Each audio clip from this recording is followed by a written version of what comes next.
Fiance left me due to my cancer diagnosis. I left her destitute. This has been 4 years ago, so the sting is gone and my revenge has been had. Sorry if this isn't the right forum. We dated for 4 years and had what I thought was a great relationship. We were both well-established professionals who both owned homes in the same neighborhood and both with daughters in the home. Her daughter was 11 and mine was 16 when we met. We had actually planned to get married, build a house, and raise the two together. We planned the house build because she had recently been diagnosed with a neurological disease that would eventually put her in a wheelchair and need something ADA-friendly. During the planning stages, I began doing landscape and construction projects on her home to increase the resale value.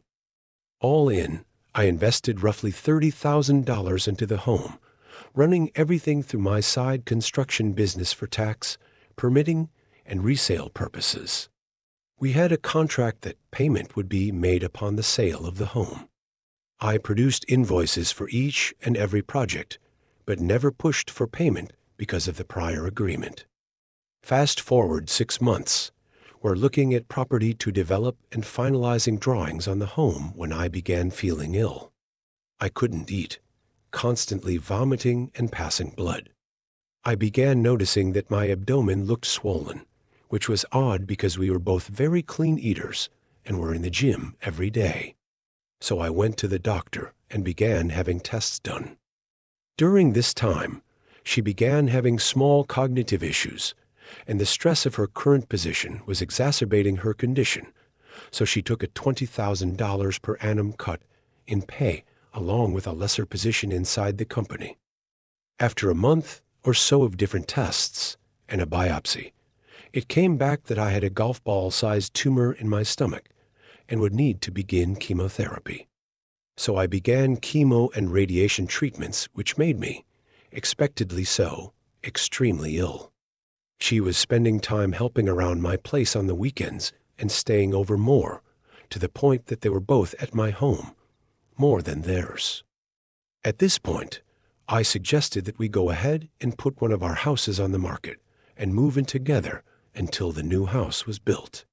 I have great supplemental insurance as well as a long-term illness plan, so using that coupled with the sale of one of our houses would push us through comfortably and help ease the financial stress on her. Shortly after this discussion, she became extremely distant. Her daughter wasn't coming down and hanging out with mine anymore. She had excuses for not getting together.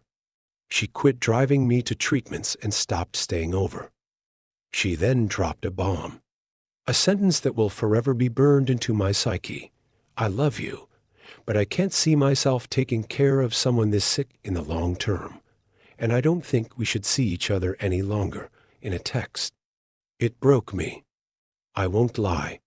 This was the first woman I had ever opened up to and planned a life with, since my wife died when my children were 1 and 3. However, I tried to be mature about it. I forced myself to understand her position and to accept what I could not change. I calmly, the next day, gathered all of her things, packed them neatly, loaded them in my truck, and took them to her house to leave on the back porch while she was at work, in order to avoid any awkward exchanges. Walking around the back and under the porch cover, I sat down a box and saw her in her back living room, on the couch without clothes with a man that she had introduced to me as a lifelong friend. I had dinner and drinks with this man and his girlfriend. We had gone on vacation with them as well. I never spoke of the incident with her, and simply sent her a text later, explaining that I would leave her things on my side porch to pick up at her convenience. I discovered 8 or 9 months later from his now ex-girlfriend that they had broken up due to him confessing that he had been sleeping with my SO, dating back to about the time we were finishing drawings on the new home. Now I'm pissed. Revenge time. At this point, I had finished chemo and radiation for the time being and was feeling healthier. I was going through some much-neglected paperwork when I ran across the file that contained $32,680 in unpaid, long overdue invoices, which were promptly sent to my attorney to begin lien proceedings on the home. It turns out that I couldn't have done this a moment too soon because she was set to put her house on the market. Coupled with interest over the course of what was then 19 months overdue, the invoices were hefty. That, along with the agreement of settling them when the house was sold in attorney fees, left her with roughly $10,000 after the sale of the home and settling her current mortgage. She promptly had to back out of the purchase of another home and moved in with her oldest daughter, Syl, and 2 grandchildren. She also had to leave her job and begin receiving disability. I ran into her a little over a year ago, and she looked as if she had aged 20 years and was in the wheelchair we had talked about. We chatted cordially but briefly, and I excused myself and went on with my day. A few days later, her younger daughter called me and spoke of my running into her mom, and could we hang out sometime. I gave a vague answer, thanked her for calling, and again went on with my day. The ex then called me a week or so later and began apologizing for leaving me as she did. Again, cordial but short, I thanked her for calling and hung up.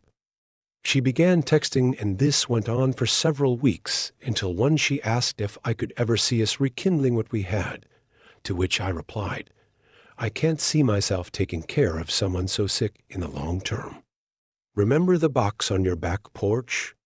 Did you think that your lifelong friend brought that over to you from my house?